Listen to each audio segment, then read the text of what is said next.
Time for another edition of the Columbia College Cougars Coaches Show here on MediaCom Channel 22, also on ColumbiaCougars.com, the all-new look website. My name is Nick Schudel, Cosmo with Zimmer Radio Group, ESPN, KTGR, and Y107. With me, the head coach of the softball squad at Columbia College, Wendy Spratt. Coach, welcome. Thank you. Not completely softball season yet. You're going to wait for some snow first for a while, and then but you did play some fall ball a little bit. Talk us through from the end of the season, what that opportunity, what the scheduling is like, I guess, for your current roster. Well, we just got done with 5 weeks of practice, and we got to play 7 games. We went 5-2, lost to 2 D1 opponents, but then did really well against everybody else. So we're looking good. Now this week we're off, and then we go into our weight training and our conditioning, and then we come back and start full practices in January. So the fall scenario, as far as that is concerned, now obviously some of your new players at that point aren't playing, but that gives you an opportunity to kind of keep the girls moving and get them out there and get a little gauge of where they're at from the end of the last regular season.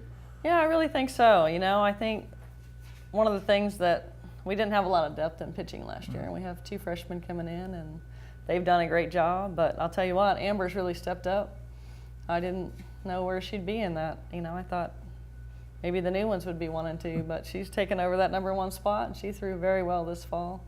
And I told them, you're 1 through 4, and by the time spring comes, you could be exactly flip-flop. Right. So it's whatever you want, however much you want to work in the off season, it's there for the taking. And we may have 4 good pitchers that pitch in rotation, or we may come up with the top 2. I don't really know this year. So. And that's still to be decided, and sometimes that might be better as far as going into a camp practice setting, early season setting, if you will, to have that competition and say, hey, it's who wants it, go for it. I think absolutely, and as we move through, I think that we'll be stronger at the end of the year. Last year, the conference tournament, we had 2 healthy pitchers, and one of them woke up and couldn't lift her arm up, so we went through the conference tournament with 1 pitcher, so that was pretty tough as well. Yeah, and that's basically impossible to pull that off in the way that the AMC conference has grown, and some of the other schools starting to add it. Now you're adding even more teams to the conference.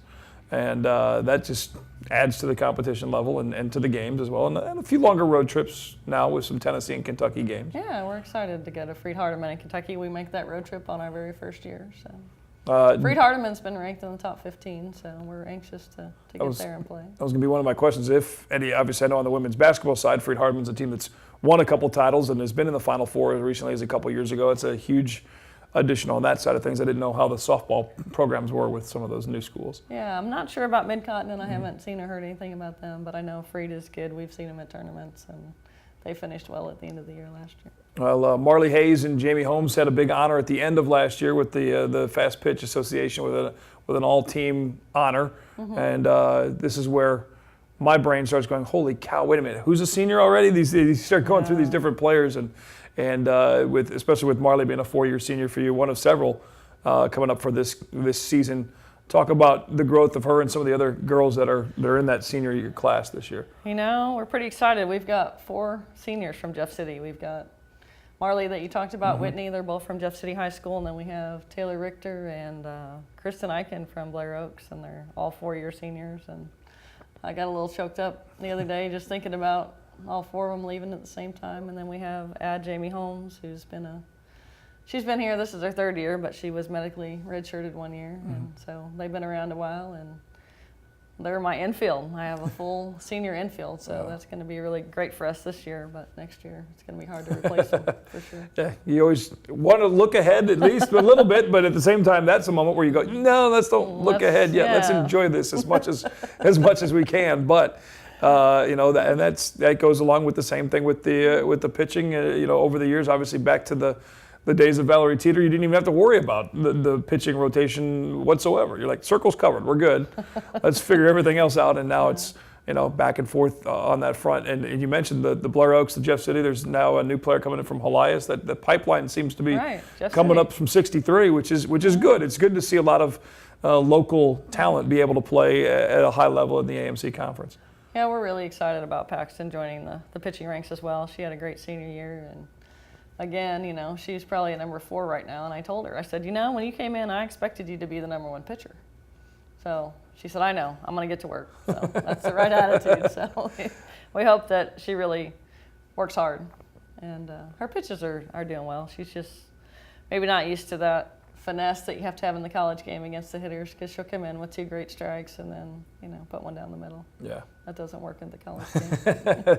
They're ready for it. And talk about that a little bit. With some of that, do you see some of these players that are stars at their high school level, and then that next step, even talking last week with Tim Cornell with the cross country, just the difference in, you wouldn't think that running, there'd be that big of a difference between high school and college, but obviously the distance changes a little bit, but the competition level, that there's that extra little gear that's a step up from being a star in high school into the college level in the NAIA. It is, absolutely. And, we had a player last year, I won't mention any names, that I really thought would come in and do big things, but she never really caught up to the college game. The speed is a little bit faster than it is in high school, and it takes a couple of years to get it under your belt, especially the first year. I think for freshmen it's very difficult to change gears, and for seniors sometimes we're trying to slow the game down because they get too hyped up, and for freshmen we're trying to kind of push them along a little bit to get the pressure and just the game speed. Overall, with last season's team, who do you think, as far as a player that was exceeded expectation? Maybe going into last year you thought, okay, and then by the time the season ended up, the performance was much higher than you maybe had thought that would be the case. I don't know if we had any big surprises other than Tiffany Erweiler. Mm-hmm. She came in, she never had a pitching coach, and she ended up, I would say that her and Amber were both our number ones. We didn't really have a number one going in, and she really developed some pitches and really honed in, and she's a perfectionist, so we had to, kind of get her to be a little bit easier on herself and relax and know how to work smarter, and I think she really made some great adjustments and did a good job for us down the stretch. And that's something I think with all athletes, there's that whole mental side of it that sometimes they're the ones that put more pressure on themselves than you and the coaching staff or parents or fans or anybody does. That ends up being their own mental hurdle, and that can be sometimes even tougher than just not throwing strikes. I really felt like that. And last year we had such a great athletic team, and I felt like we underachieved a little bit. I thought that we should have won the conference pretty easily with the talent level that we had. And looking back over the summer, trying to figure out what we can do better the next year, we really talked about and set up some mental skills training. And I bought them all a textbook about mental training. And once a week we take a day off practice this year. We're in this Bixby room and we go through the book and we're learning the mental part of the game.